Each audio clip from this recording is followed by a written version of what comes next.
Good evening, everyone. You've got me. You know who it is. It's BuBs. And it's story time with BuBs again this evening. And we're going to go back to the days when I was pipelining. Back in, early mid-2000s. Went to work for a pipeline company with my father-in-law, and I went down to Hanna, Alberta, and got to meet some of the guys, got to know some of the guys pretty good. Some of the guys were partying pretty hard. I was trying to come out of my party stage at this time a little bit, but still getting off the wagon once in a while and getting a little out of hand. Well, we got shut down one day because it was too cold. So instead of going down to the bar where all the guys were always at, I figured I'd go over to the other one, have my lunch, go back to the apartment that me and my father-in-law were renting, have a relaxing day. So I go in there. Yeah, none of the pipeline boys are in there. Start walk over to a table, sit down, order myself a beer, order a burger. Food gets over to me, order another beer. Just finish my burger and trying to decide whether I want to have another beer or not. And fucking Red walks into the bar. He sees me from across the bar and hollers, "BuBs is here!" And comes straight over, looked at the waitress and said, "2 more, 1 for him, 1 for me." And we continued to go in there for a while, and some of the guys picked us up, I think. I don't really remember. And then we ended up over at the other bar, where the guys were staying at the hotel in that bar. And at one point or another, I decided I was heading home. And this is hearsay from the guys the following morning. I was walking home, and I went to go across the street, and I was so fucking drunk. I slipped and fell, and it was cold as balls. I slipped and fell, and they said I didn't even have the fucking sense about me to pull my hands out of my pockets to try and catch myself. Just flop straight onto my fucking back. They said they watched me turtle around on the road for about 2 or 3 minutes. Then they figured they'd get out and help me and take me back to my apartment. Well, I got back to the apartment, and again, this is hearsay from what my father-in-law came home to. Because he'd come back to Lloyd for the day or something. And he come back, and there was they had hot dog buns or bread set out on the counter by the microwave. And he checked the microwave, and there was some shriveled up little hot dogs in the microwave. And he said he went and looked, and there I was, sprawled out in bed, passed out fucking cold, snoring. So whatever, he went and had his shower. Or went to go have his shower, or whatever, and was sitting on the toilet, and all of a sudden he said he heard this flop, thump, thump, thump, thump, thump, and I busted in the bathroom door and just started puking. He said if he would have been 30 seconds slower, I would have puked all over his lap. So that was my first real out of hand on the pipeline. The next one that's really going to make everybody laugh, and this one again is a lot of hearsay. I don't remember much, but there's bits and pieces I do remember. So we were pipelining in Rimby, and I had my own hotel room. I was a welder's helper at the time, and my wife's grandma was pretty sick. It was shortly after we lost my mom, and they phoned me. And Granny come on the phone and She said, when are you guys getting married? I said, I don't know, Granny, why? Well, Granny says, well, I don't know how much longer I got left, and if you want me there, you're going to have to hurry it up. I said, well, how much longer do you think you got, Granny? And she said, well, 2 or 3 weeks. I said, put Andrea back on the phone. And she come back on the phone, and I said, well, you heard what Granny had to say, so what do you figure? Well, she says, 2 weeks. We'll get her figured. Well, by this time, sitting in my room after a long day out on the pipeline, I was 6 or 8 beers in already. Had a couple of more and figured I'd wander over to the bar and let the boys know that me and the old lady had finally set a date. Well, I get over there and I tell them that, and it's fucking shots, and tequila came out, and just a fucking nightmare.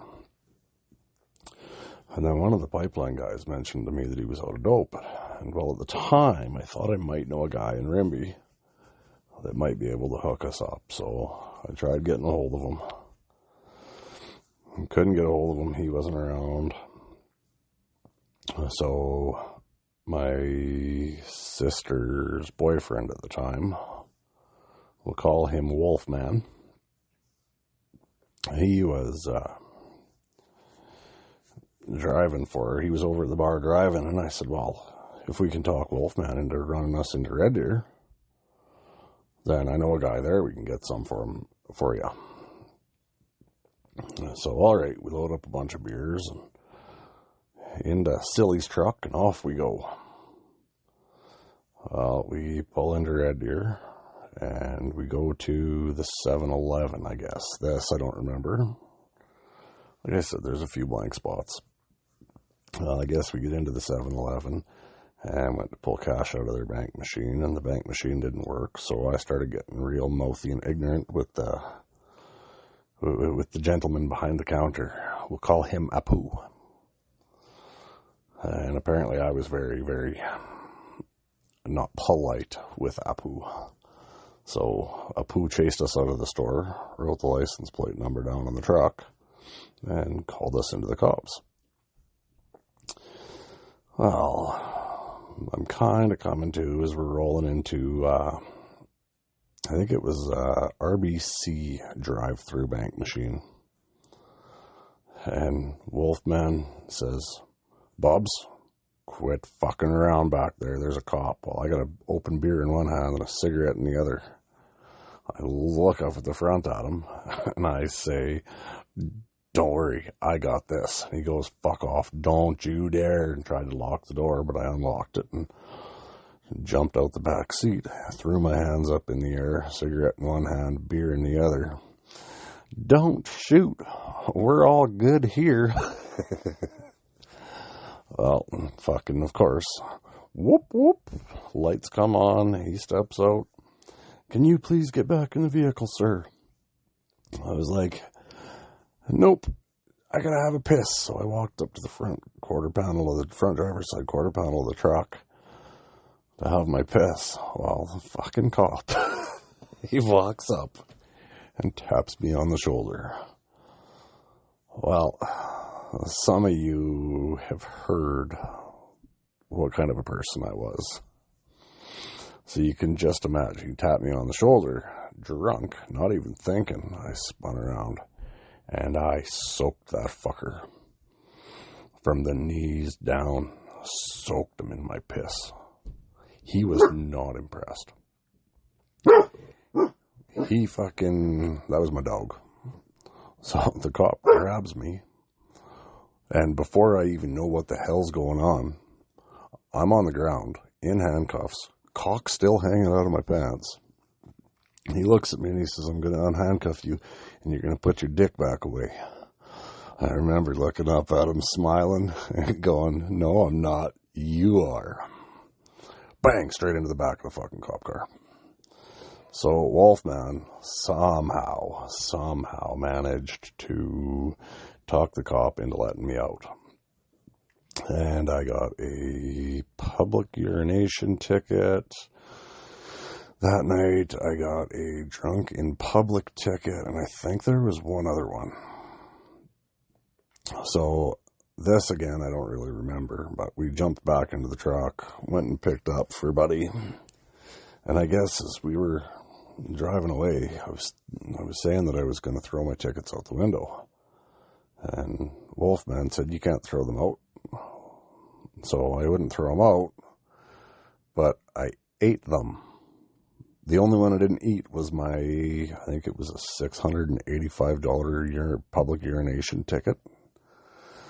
So you can piss on a cop. It'll just cost you, and it's not a cheap ticket. But we started heading back to Red Deer, and I guess I passed out in the back seat of the truck, or back to Rimby from Red Deer, and I passed out in the back seat of the truck. Well, next thing I know, I wake up to somebody opening the back seat of the truck, or the back door of the truck, going, "Silly, who's in the back seat?" And I hear him going, "Nobody. There should be nobody back there." And then we hear my welder come across the radio. "Has anybody seen BuBs this morning? I'm a little concerned. His bed wasn't slept in, and his door's wide open, and there's empties all over." I rolled over when I heard that. I said, "Silvio, give me the mic." Everybody started laughing. I grabbed the mic. I said, "Porce, I just woke up in the back seat of Silly's truck. I'm on the way. I'll meet you there." Well, we got out there onto the job that morning. Sat through the safety meeting. Went out, and we were mainlining. And me and Porce, I think we beating? I don't remember what we were doing, but we were on the main line, and we had a lot of pipe to weld up that day, and it was fucking hot, and we're mainlining right through this big buffalo pasture. No shade in sight. So I'm standing there in the heat, and my welder's yelling at me, up, down, for the heat. And well, we had this guy that was spacing pipe for us, and I was so fucking hungover. I was puking and puking and puking. Like, it was bad. And good old Noof, a little fucker, he stayed nice and close, and he'd look at me, and when he knew I couldn't hold the puke in anymore, and he'd just point, and I'd go running, and he'd run the fucking control for me for my welder. The spread boss come by at coffee time, and I'm underneath the fucking, I'm underneath the welded rig, because it was the only fucking shade I could find. And he looks at me, and, "You gonna make her through the day, BuBs?" "Yeah, I'll make her." And then about lunchtime, it was the same thing. Afternoon coffee break, he comes over, and same thing. End of the day, he comes driving by, he looks at me and goes, "Fuck yeah, that's a good pipeliner. Go out and party like a retard, but you made it through the fucking day." I don't know how I made it through that fucking day. I probably puked up 10 times my weight that day. I couldn't put nothing in but water. Fuck, was I ever hungover. And then I got married on a Saturday, and I worked Friday on the pipeline down around Red Deer somewhere, and got off work, jumped in the truck, and I come flying home. Found out that, because it wasn't going to be a big wedding, it was a big rush. So a few of my friends had made it down, so we sat here and had a few drinks. My wife stayed in town at her in-laws, and I went out to our place a little bit north of town at the time. Come in the next day, did the wedding, then we all did drinks and stuff here in the garage for a bit, and then we went out to a few bars. And everybody got pretty gassed up, and me and the wife, we go to bed, and, well, our wedding night, you know what we did, but we got Captain passed out in it was a nice honeymoon suite, so it had 2 separate rooms, and Captain's passed out on the couch out in the other room. Well, in the middle of the fucking night, the wife, she nudges me and, honey, there's a Captain in bed. I'm like, whatever, not the first time Captain's climbed into bed with us, not gonna be the fucking last. She's like, but honey, I'm naked. I'm like, alright, I'll switch you spots. Well, I guess at some point in the night, Captain woke up and snuck back out to his couch and thought he got away with it. Well, the next morning I got up, went and had a rinse in the shower, and threw on the coffee. The Captain sits up. I didn't say a fucking thing to him. And then the wife, she comes out of the bedroom. She looks at Captain and she says, on our fucking wedding night, you climb into bed with us, you son of a bitch. He thought he got away with it, so he shied away. But anyways, I got up, we went and had breakfast, I jumped in the truck and fucked off back to work. And then it would have been about a week and a half, 2 weeks later, we got a rainout day. We'd been supposed to have a couple of rainout days. So I went into Red Deer and visit Bulldog. He was living there at the time. We started drinking, and it would have been about probably 7:30, 8 o'clock that evening. I got the phone call that we had to work the next day. Well, by this time, we're already gassed up, and we're not going to stop. I was too drunk to drive back to where we were working anyway. So me and the Bulldog, we go downtown and we go to the strip club. Well, I ran out of cash when we were sitting up at Perverts Row. And I said to the stripper, she comes over and she's like, oh, are you guys out of cash? Are you not tossing any more loonies? You don't have anything else for me? I pulled my credit card out of my pocket. I asked her where the fuck I could swipe it. We thought it was funny. She didn't think it was funny. I'm not sure if the bouncer thought it was funny or not, but he fired us out of there. Well, we're standing out there, having a smoke, trying to figure out where we're going to go to next. And my wedding ring was a little big, and it slipped off my hand. This guy picked it up, and I don't know if he was joking around or what the fuck, but he wouldn't give it back. Well, Bulldog says to me, BuBs, don't BuBs. Well, I didn't understand why he was saying don't. The son of a bitch had my wedding ring. So I took a swing at him. Quickly realized why Bulldog was saying, BuBs, don't. There's a couple of cops sitting across the road in the car. They come running over, grabbed us both, gave me my ring back, let the other guy go, and hauled my ass off to the drunk tank for the night. Kind of pissed off that they didn't haul his ass off too, but whatever. And I remember screaming at the cops when I got into the car that I had to be up at 4, I had to be out of there at 5 so I could get back to work on time. Well, they were good. They let me out first thing, but the problem was I didn't know Red Deer very well. And I didn't know which way Bulldog's house was. So I thought he was up on the north end. So I asked this homeless guy which way was north, because I was that fucking turned around. And he pointed one direction. So I started walking that direction, and I'm trying to get a hold of Bulldog or his girlfriend on the phone. And I walked for about 15, 20 minutes. Bulldog's girlfriend finally answered. Where the fuck are you? I said, I'm trying to walk to your place to get to my truck so I can get the fuck to work.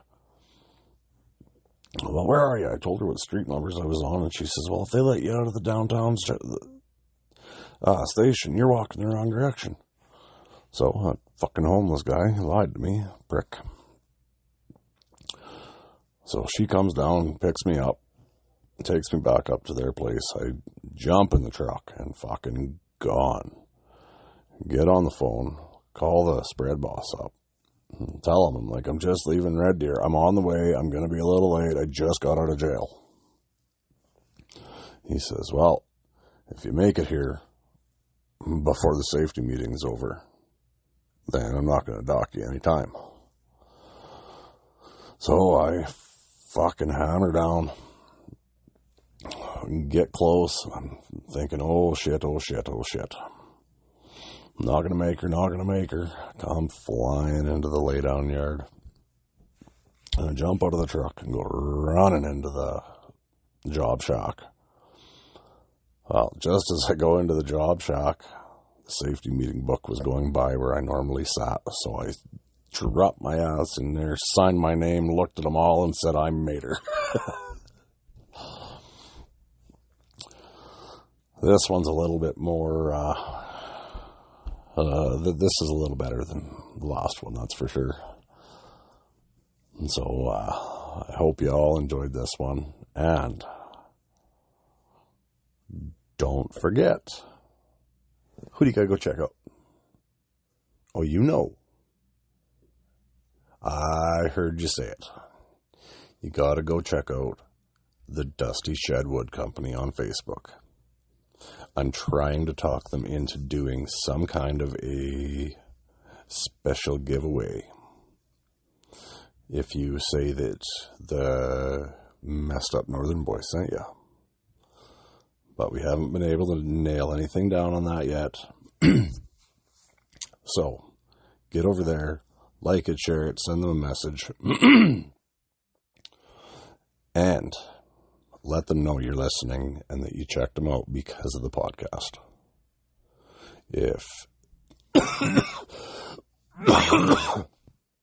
If they know that we've got a few of you listening, then maybe they'll be a little more inclined to do a special giveaway. I don't know. They have told me that they've gotten a few more likes. So it is doing something for them. But let's toss them a little more business, guys. Come on. And as always, hit us up at talesofamessedupnorthernboy@gmail.com with story ideas, guest ideas, whatever, fan art. Be a hero like Russ and send some money if you can afford it. I know most of you are just as broke as the rest of us, and Russ just thinks he's rich. But thanks again, Russ. But seriously though, e-transfers are accepted at talesofamessedupnorthernboy@gmail.com. But if you do send it, make sure the password is BuBs. And on that note, I apparently have a couple of my sisters from other misters coming to visit me tomorrow. Maybe I can get them to tell you some stories about me, because they were always a lot more sober than I was. So that might be good. But until next time, don't walk a mile in my shoes, because that won't impress me. Live 30 seconds inside my head, and you will understand why. I am a messed up northern boy, and these are my tales. Peace, bitches.